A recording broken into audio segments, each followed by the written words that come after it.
Bonjour, alors bienvenue à cette petite capsule sur le cycle d'apprentissage de Kolb.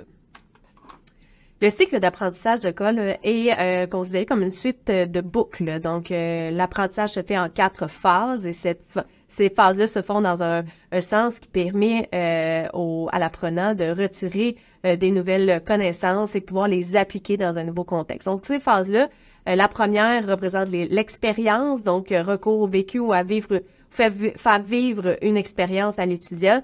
Par la suite, la phase d'explicitation, qui est dans le fond le moment où on décrit les faits et les pensées au moment où c'est arrivé.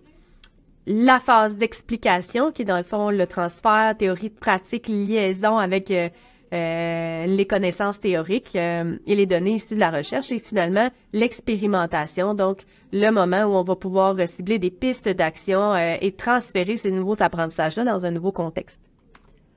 L'expérience. Donc, l'expérience, c'est le point de départ de l'apprentissage. Ce n'est pas lorsqu'on agit qu'on apprend nécessairement, mais c'est le moment où on va s'arrêter et réfléchir sur son action.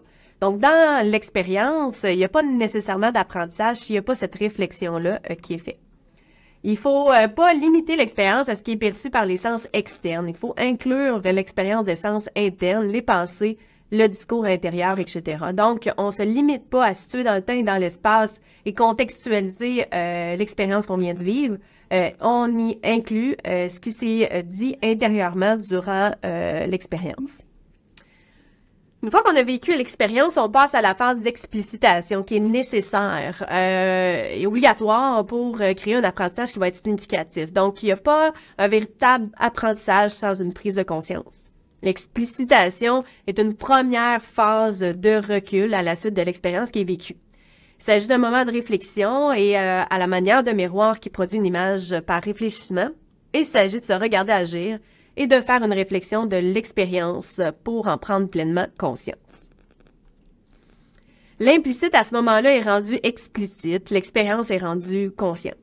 Donc, concrètement, comment ça se déroule dans un contexte de stage? L'apprenant est appelé à décrire une seule expérience et il va situer cette expérience-là dans le temps, dans l'espace et dans un contexte précis. Donc, le superviseur, lui, peut, l'accompagnateur, le mentor, peut profiter de cette occasion pour fournir une fiche d'observation à l'étudiant dans le but qu'il recueille ces données-là. Un peu à la manière d'un film, il va identifier ce qu'il voit, ce qu'il entend, ce qui s'est passé, mais aussi on doit, comme dit précédemment, identifier ce qui s'est dit intérieurement aussi durant l'expérience. Pour ce faire, l'apprenant doit procéder à une collecte de données, d'informations. Dans cette phase, il s'agit de faire ressortir en fait le comment ça s'est passé, le comment ça se passe et non pas le pourquoi. L'explication, maintenant, c'est cette transition-là entre le terrain et la pratique et la théorie. Donc, c'est le moment où on va relier l'expérience aux connaissances, aux concepts et aux théories. Donc, c'est une phase de conceptualisation et de théorisation. En transition, l'apprenant, lui, il identifie les idées et les théories qui ont guidé les actions dans son expérience. Il identifie finalement ce qui l'a poussé à agir de cette façon. L'explication est une deuxième phase de recul par rapport à l'expérience et c'est une réflexion sur la logique de l'expérience. C'est le moment ensuite où on interprète les données issues de l'explicitation. Une fois que cette interprétation-là est faite, ben on va passer à une deuxième phase de l'explication, c'est-à-dire avoir recours entre autres, à de nouveaux savoirs, des résultats de recherche et des fondements théoriques. Donc, on vient de faire ce lien-là pour confronter ces idées et ces théories à d'autres idées pour tenter d'acquérir, issu de tout ça, de nouveaux savoirs. L'apprenant, à partir de ce moment-là, il modélise l'expérience à la lumière de ces nouveaux savoirs. Dans le processus de modélisation, l'apprenant effectue une opération de décontextualisation. Il dégage les invariants aux expériences et identifie ce qui reste quand tout change.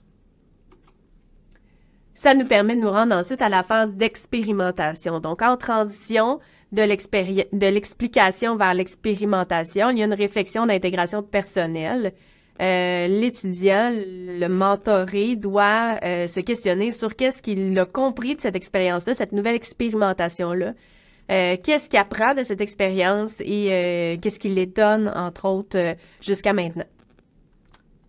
Suite à l'explication de l'expérience par les nouveaux savoirs, l'apprenant identifie une nouvelle transformation possible de l'action et il va pouvoir par la suite identifier des moyens pour intervenir la prochaine fois. Donc, ce que je ferai la prochaine fois lors d'une expérience semblable, qu'est-ce qui va se passer? Il va identifier objectifs et moyens dans le but de transposer ces nouveaux apprentissages-là dans un nouveau contexte. C'est ce qu'on appelle la régulation de l'action. Ça fait le tour de ce cycle d'apprentissage de Kolb, en espérant que ça vous donne un coup de pouce sur l'accompagnement de vos étudiants en contexte de stage.